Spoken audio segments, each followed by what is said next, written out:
Good morning morning plus સાથે હું છું કૃષ્ણા। સમાચારોની શરૂઆત કરીએ તો ગુજરાતમાં પ્રવેશેલું ચોમાસું નવસારી પહોંચ્યા બાદ નબળું પડ્યું। જો કે આગામી 4 દિવસ બાદ ચોમાસું ફરી સક્રિય થવાની હવામાન વિભાગે આગાહી કરી છે। તેમજ 19 જૂનના દિવસે વલસાડ, દમણ અને દાદરા નગર હવેલીમાં ભારે વરસાદની આગાહી કરાઈ છે।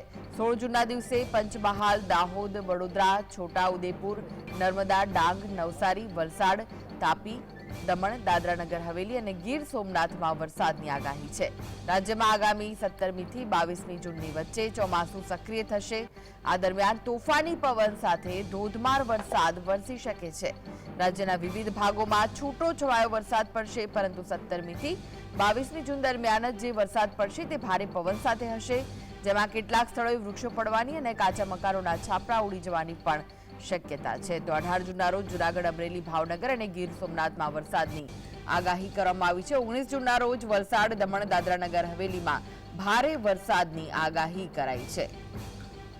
તો 16 જૂને રવિવારે એટલે કે આજે ગાંધીનગર, અરવલ્લી, અમદાવાદ, નવસારી, વલસાડ, સુરેન્દ્રનગર, બોટાદમાં ભારે વરસાદની આગાહી કરવામાં આવી છે, જ્યારે કે 17 જૂન દરમિયાન ભાવનગર, નવસારી અને વલસાડમાં વરસાદની આગાહી કરવામાં આવી છે।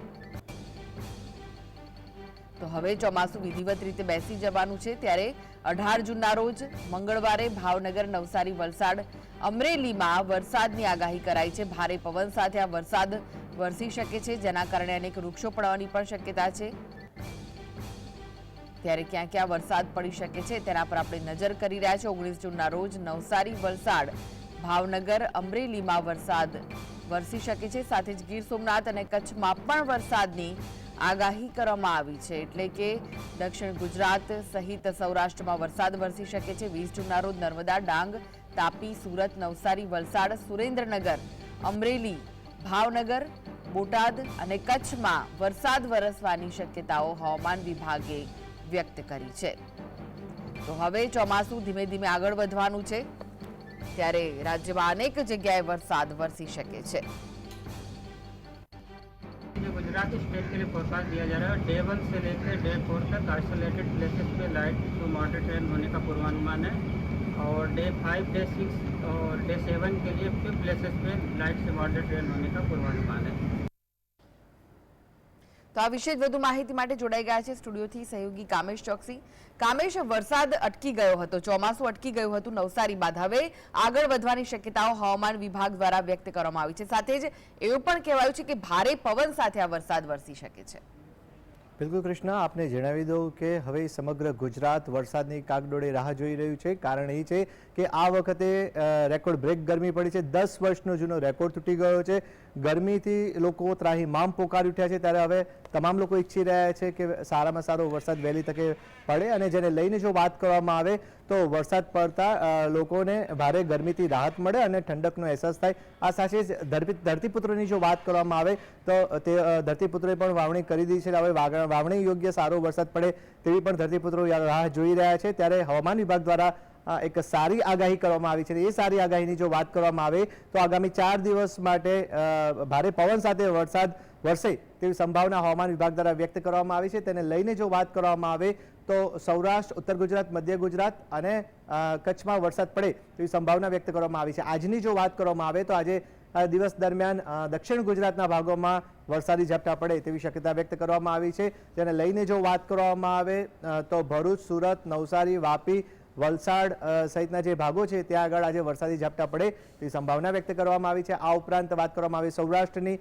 તો સૌરાષ્ટ્રમાં ભાવનગર, બોટાદ સહિતના જે ભાગો છે, સુરેન્દ્રનગર છે, જે લખતર સહિતના જે ભાગો છે ત્યાં આગળ હળવો વરસાદ પડે તેવી શક્યતા વ્યક્ત કરવામાં આવી છે। આ ઉપરાંત વાત કરવામાં આવે ઉત્તર ગુજરાતની તો બનાસકાંઠા સહિતના ભાગોમાં પણ હળવો વરસાદ પડે તેવી શક્યતા વ્યક્ત કરવામાં આવી છે। એટલે કહી શકાય કૃષ્ણા કે આગામી 4 દિવસ સારો વરસાદ પડે, ભારે પવન સાથે વરસાદ પડે તેવી સંભાવના હવામાન વિભાગ દ્વારા વ્યક્ત કરવામાં આવી છે। આ વખતે કહી શકાય કે ચોમાસાની એન્ટ્રી તો ગુજરાતમાં થઈ, પરંતુ કહી શકાય કે સુરત પાસે જે ચોમાસું છે સત્તાવાર રીતના આગળ વધતા જ નબળું પડી ગયું, અટકી ગયું। એટલે એટલે હવે આ ચોમાસું આગળ વધવું જોઈએ. મુંબઈની જો વાત કરવામાં આવે તો મુંબઈમાં કહી શકાય કે છેલ્લા સપ્તાહમાં પણ ભારે વરસાદ પડ્યો હતો, વરસાદનું એલર્ટ પણ જાહેર કરવામાં આવ્યું હતું. ત્યારે હવે નૈઋત્યનું ચોમાસું સત્તાવાર રીતના સમય કરતાં લગભગ 10 થી 12 દિવસ જેવું વહેલું બેસી ગયું છે. ત્યારે હવે કહી શકાય કે હવામાન વિભાગ દ્વારા જે આગાહી કરવામાં આવી છે તે પ્રમાણે આગામી 4 દિવસ હળવો વરસાદ પડે રાજ્યમાં તેવી સંભાવના છે ને આ સાથે જ કહી શકાય કે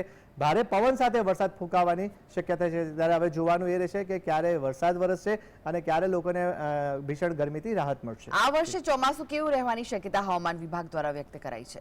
બિલકુલ કૃષ્ણા, આપને જણાવી દઉં કે હવામાન વિભાગ દ્વારા આ વખતનું જે ચોમાસાની વાત કરવામાં આવે તો આ વખતે કૃષ્ણા આપણે એ ન ભૂલવું જોઈએ કે ઉનાળામાં આ વખતે રેકોર્ડ બ્રેક ગરમી પડી છે. એટલે આ વખતે ચોમાસું ખૂબ સારું રહેવાના સંકેત પણ હવામાન વિભાગ દ્વારા આપવામાં આવ્યા છે અને આ સાથે જ કહે છે કે અંદાજિત ઓવરઓલ જો વાત કરવામાં આવે તો અંદાજિત 102% જેટલો વરસાદ પડે તેવી એક શક્યતા પણ એક રિપોર્ટ અનુસાર સામે આવી છે. એટલે આ વખતે ચોમાસું ખૂબ સારું રહેવાના અંદાજ છે.